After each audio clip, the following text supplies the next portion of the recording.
Anda masih bersama kami dalam Kominfo Newsroom. Pemirsa, sebanyak ratusan ribu batang baja tulang beton dimusnahkan oleh Kementerian Perdagangan di Kabupaten Tangerang, Banten. Produk yang dimusnahkan tersebut melanggar aturan karena tidak memenuhi standar mutu nasional Indonesia. Kementerian Perdagangan pada Kamis 12 Januari 2023 memusnahkan produk baja senilai 32,23 miliar rupiah di Kabupaten Tangerang, Provinsi Banten. Mendag Zulkifli Hasan menyebutkan bahwa pemusnahan ini merupakan pemberian bentuk efek jera bagi pelaku usaha, khususnya di wilayah Banten yang melanggar aturan. Pemusnahan produk baja tulangan beton berjumlah 419.537 batang dengan berat 2.302 ton yang tidak memenuhi syarat mutu standar nasional Indonesia ini juga dilakukan sebagai upaya untuk melindungi konsumen dan mencegah kerusakan harga pasaran.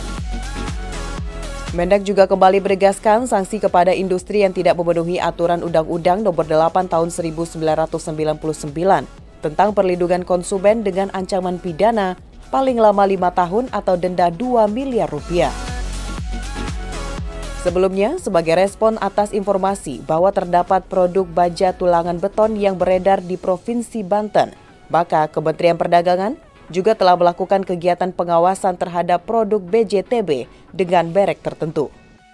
Pengawasan tersebut dilakukan bersama dengan Kementerian Perindustrian, Satuan Tugas Khusus, Pencegahan Tipikor Polri, dan Dinas Perindustrian, serta Perdagangan Provinsi Banten.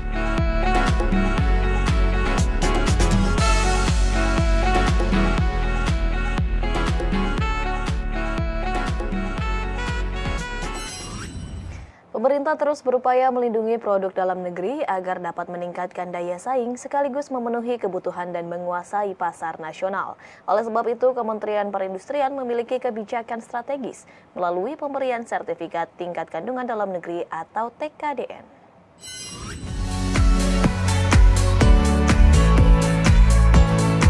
Kementerian Perindustrian memfasilitasi penerbitan sertifikat tingkat kandungan dalam negeri atau TKDN bagi industri kecil dalam negeri. Penerbitan sertifikat TKDN juga menjadi bentuk perlindungan dari pemerintah bagi industri kecil untuk produk dalam negeri sekaligus memenuhi kebutuhan nasional agar dapat bersaing dan memperoleh prioritas dalam belanja barang dan jasa. Fasilitas sertifikat TKDN memberi jaminan bagi produk yang dibuat oleh industri dalam negeri untuk dapat dibeli oleh pemerintah melalui pengadaan barang dan jasa. Menurut Direktur Direktorat Jenderal Industri Kecil Menengah dan Aneka Kemenperin, Reni Yanita mengatakan, fasilitas sertifikat TKDN industri kecil tidak hanya bermanfaat untuk menggenjot ekonomi nasional, tetapi juga memberikan keuntungan bagi pelaku industri kecil agar semakin naik kelas dan usahanya lebih berkembang. Penghitungan nilai TKDN-IK dilakukan secara mandiri oleh pelaku industri kecil melalui Sistem Informasi Industri Nasional atau SIINAS. Karenanya, pelaku industri kecil yang ingin mengajukan permohonan penerbitan sertifikat TKDN-IK harus lebih dulu memiliki akun SIINAS. Selanjutnya, industri kecil dapat melampirkan dokumen yang diperlukan terkait nilai kandungan dalam negeri untuk diverifikasi oleh Kemenperin. Proses verifikasi sendiri hanya memakan waktu 5 hari kerja dan sertifikat dapat dicetak secara mandiri oleh pelaku industri.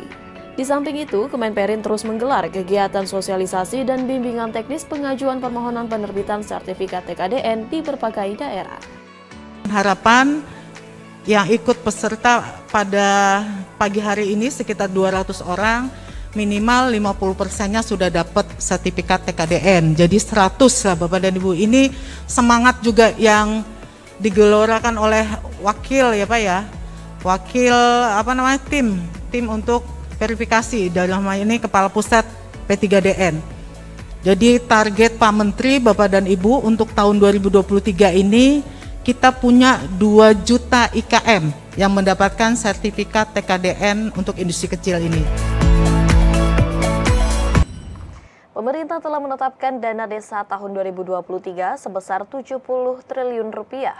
Abdul Halim Iskandar mengatakan pengoptimalan pemanfaatan dana desa mampu membuktikan bahwa Indonesia sebagai entitas yang paling tahan terhadap krisis, salah satunya pada saat pandemi COVID-19. Menteri Desa Pembangunan Daerah Tertinggal dan Transmigrasi Abdul Halim Iskandar pada kegiatan International Conference Rural Development Collaboration in Border Areas in the Framework of Digis Desa menyebutkan, di tahun 2023 ini Kemendes PDTT akan segera mencairkan sebanyak 70 triliun rupiah dana untuk peningkatan pembangunan desa. Adapun sektor peningkatan pembangunan desa tersebut seperti pemulihan ekonomi nasional, program prioritas nasional, serta mitigasi dan penanganan bencana alam dan non-alam pada level desa. Mendes PDTT menyebutkan selama ini pengoptimalan pemanfaatan dana desa mampu membuktikan bahwa Indonesia sebagai entitas yang paling tahan terhadap krisis. Salah satunya pada saat pandemi COVID-19 yang membuat kemiskinan di desa mengalami penurunan hingga 0,32%. Sedangkan desa tertinggal dan desa sangat tertinggal juga terus berkurang. Saat ini tersisa 9.584 desa tertinggal dan 4.982 desa sangat tertinggal. Oleh karena itu diharapkan nantinya dana sebesar 70 triliun rupiah tersebut benar-benar dimanfaatkan dengan sebaik mungkin untuk meningkatkan pembangunan di desa. Tahun 2023 ini sebanyak 70 triliun rupiah dana desa segera dimanfaatkan untuk pemulihan ekonomi nasional, program prioritas nasional, serta mitigasi dan penanganan bencana alam dan non-alam pada level desa. Demi semakin mengoptimalkan pemanfaatan dana desa untuk kebangkitan ekonomi warga desa, serta peningkatan kualitas sumber daya manusia desa, Kementerian Desa, Pembangunan Daerah Tertinggal dan Transmigrasi telah memberi arah pembangunan desa untuk pencapaian SDGs desa.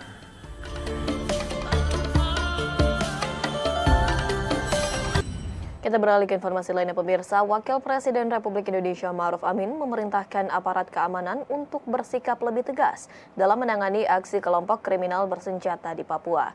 Aparat keamanan TNI Polri diminta untuk lebih siap di lapangan demi menjaga dan melindungi masyarakat yang tinggal di Papua.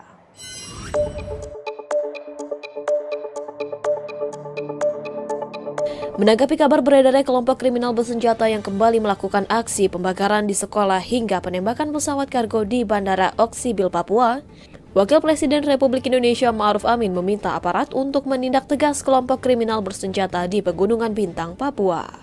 Wapres juga mengakui situasi keamanan di Papua memang belum sepenuhnya kondusif, terutama di wilayah pegunungan. Oleh karena itu, ia menegaskan pemerintah juga tetap mengerahkan aparat untuk menjaga keamanan di samping mengedepankan pendekatan kesejahteraan di Papua. Wapres menekankan aparat harus lebih siap dan tegas dalam menindak KKB agar masyarakat terlindungi. Hal ini disampaikan Wakil Presiden usai memimpin rapat Komite Pengarah Reformasi Birokrasi Nasional di Jakarta. Fokus kita memang kesejahteraan, tetapi juga keamanan. Nah, masalah keamanan yang belum kondusif di daerah, terutama di daerah pegunungan ini kita minta supaya ada langkah-langkah lebih tegas untuk pertama melindungi masyarakat dari gangguan KKB, kelompok bersenjata, dan juga mengawal dengan lebih ketat lagi dan ya tentu menangkap mereka yang kalau mereka melakukan gangguan atau pengerusakan atau pembakaran. Jadi mereka supaya lebih siap di lapangan untuk menjaga, melindungi masyarakat. Itu yang kita minta kepada pihak keamanan. Jadi tidak dibiarkan begitu, tidak dilepas, tapi diperketat untuk pengamanannya sehingga mereka tidak mudah untuk melakukan gangguan kepada masyarakat ke depan. Ya. Pemirsa, usai jeda kami akan kembali dengan informasi upaya Pemkab Banjar penuhi hak ibu dan anak duafa bersama rekan kami Mona Azari. Sesaat lagi.